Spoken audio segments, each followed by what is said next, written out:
सुनाने जा रही एक बेहतरीन कहानी जिसका नाम है बने एक दूजे के लिए। तो स्टार्टिंग करती हूँ इंट्रोडक्शन से। बने एक दूजे के लिए। हर लड़की का एक सपना होता है कि उसका जीवन साथी हमेशा उसके साथ रहे, कदम से कदम मिलाकर उसके साथ उसका हमसफर, हमेशा उसकी इज्जत करे और उसके फैसलों का मान करे। ऐसे ही कुछ सपने लिए अवंतिका अपने आने वाले कल के बारे में सोच रही थी। पात्र का परिचय करवा देती हूँ आपसे। अवंतिका सिंघानिया नायिका, विशंबर सिंघानिया अवंतिका के दादाजी, जोशना सिंघानिया अवंतिका की दादी माँ, विराज सिंघानिया अवंतिका के पिता, मालिनी सिंघानिया अवंतिका की माँ, शौर्य सिंघानिया अवंतिका का बड़ा भाई, वर्षा सिंघानिया अवंतिका की भाभी, लव सिंघानिया अवंतिका का बड़ा भाई शौर्य से छोटा, शुभ सिंघानिया शौर्य और वर्षा का बेटा। घर में अकेली लड़की होने के कारण अवंतिका बहुत लाड़ प्यार से बड़ी हुई है। अवंतिका 22 साल की है। गोरा रंग, 5 फुट 2 इंच हाइट, गोल मासूम चेहरा, गुलाब की पंखुड़ियों जैसे होठ के नीचे दिल जो उसकी खूबसूरती को 4 चांद लगा रहा था। अवंतिका एक खुश मिजाज और सुलझी हुई लड़की थी। जहाँ जाती थी वहाँ खुशियाँ ही जलाती थी। राज सिंघानिया का अपना एक कंस्ट्रक्शन कंपनी था जिसके चर्चे पूरे इंडिया में थे। इनकी कंपनी की मेन ब्रांच ऋषिकेश में थी। विराज सिंघानिया अपने पूरे परिवार के साथ ऋषिकेश में ही रहते थे। आगे की पूरी कहानी आपके साथ मैं साझा करूंगी। ये संजना मिश्रा की एक नई रचना है। उम्मीद करती हूँ आपको बहुत पसंद आए। ऋषिकेश सिंघानिया सदन। हर तरफ अफरा तफरी मची हुई थी। कोई कुछ कह रहा था तो कोई कुछ कह रहा था। सोफे पर जोशना जी बैठकर आराम से सबको ऑर्डर दे रही थी घर सजाने के लिए। आज जोशना जी बहुत खुश थी और हो भी क्यों ना, उनकी पोती को लड़के वाले जो देखने आने वाले थे मुंबई से। सब तरह की तैयारियां जोशना जी अपनी देखरेख में कर रही थी। उनके पास मालिनी जी आती है। मालिनी जी बोलती हैं, माँ जी सारी तैयारियां हो गई हैं, एक बार आप देख लीजिए। जोशना जी, मालिनी बिटिया तुमने तैयारी देख ली ना तो सब बढ़िया ही होगा। लाडू कहाँ है बहू? मालिनी जी, अपने कमरे में है माँ जी। जोशना जी, लाडू को बुलवा दो, हमें उससे कुछ बात करनी है बहू। मालिनी जी, अभी भेजते हैं उसको। अवंतिका का रूम। अवंतिका अपने कमरे में खिड़की के पास खड़ी होकर नीचे गार्डन में हो रहे डेकोरेशन को देख रही थी। पीले रंग के पटियाला सूट में बालों को जो उसने जूड़ा बनाया हुआ था बहुत प्यारी लग रही थी। तभी उसके कमरे में मालिनी जी आती है। मालिनी जी, क्या हुआ लाडो, यहाँ क्यों खड़ी हो? अवंतिका, कुछ नहीं माँ। मालिनी जी, अच्छा चलो ठीक है, नीचे चलो, माँ जी बुला रही है। अवंतिका, आप चलिए हम आते हैं। मालिनी जी, ठीक है पर जल्दी आ जाना। इतना बोल मालिनी भी चली जाती है। अवंतिका नीचे अपनी दादी के पास चली जाती है। अवंतिका, दादी माँ आपने मुझे बुलाया? जोशना जी, हाँ लाडो, आप बैठ मेरे पास, मुझे तेरे से कुछ बात करनी है। अवंतिका, जी दादी माँ बोलिए। जोशना जी, लाडो, एक लड़की का 3 जन्म होता है। पहला जन्म जब वो पैदा होती है, दूसरा जन्म जब उसकी शादी होती है और तीसरा जन्म जब वो माँ बनती है।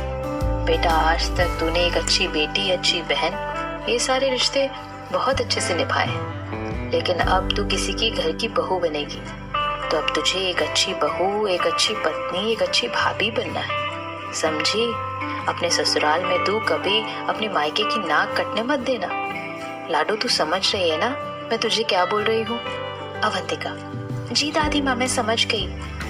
जोशना जी, ठीक है, तू जाकर तैयार हो जा, वो लोग कभी भी आते होंगे। अवंतिका अपने रूम में चली जाती है जहाँ पहले से ही वर्षा उसका इंतजार कर रही थी। अवंतिका, भाभी आप यहाँ, कुछ काम था? वर्षा, हाँ काम तो था, तुझे साड़ी दिखाने आई थी, तू ये पहनेगी या कोई और ला दूं? अवंतिका, वाह भाभी, इट्स ब्यूटीफुल, मैं यही पहनूंगी। वर्षा, अच्छा ठीक है, अब तो थोड़ी देर आराम कर ले, मैं वापस आऊंगी तुझे तैयार करने। दूसरी तरफ ऋषिकेश में मिलन होटल में, जो कि एक काल्पनिक नाम है, क्या हो रहा है आपको बताते हैं। सुधा जी, अद्विक बेटा जल्दी तैयार हो जाओ, हमें निकलना भी है। अद्विक, मम्मी जरूरी है क्या? मुझे शादी नहीं करनी अभी। राजशिखा जी, अभी तो उम्र है शादी की, अब नहीं करोगे तो कब करोगे? जितना बोला जा रहा है उतना करो, जल्दी से तैयार हो जाओ, हमें निकलना है, यहाँ से उनका घर दूर है। अद्विक, जी डैडी, पात्र परिचय आपसे करवा देती हूँ। अद्विक सूर्यवंशी नायक, रघुनाथ सूर्यवंशी अद्विक के दादाजी, सुभाषिनी सूर्यवंशी अद्विक की दादी, राजशेखर सूर्यवंशी अद्विक के पिता, सुधा सूर्यवंशी अद्विक की माँ, पवन सूर्यवंशी अद्विक का बड़ा भाई, पूनम सूर्यवंशी अद्विक की भाभी, पाखी सूर्यवंशी पवन और पूनम की बेटी, रोहान सूर्यवंशी अद्विक का छोटा भाई, अद्विका सूर्यवंशी अद्विक की छोटी बहन।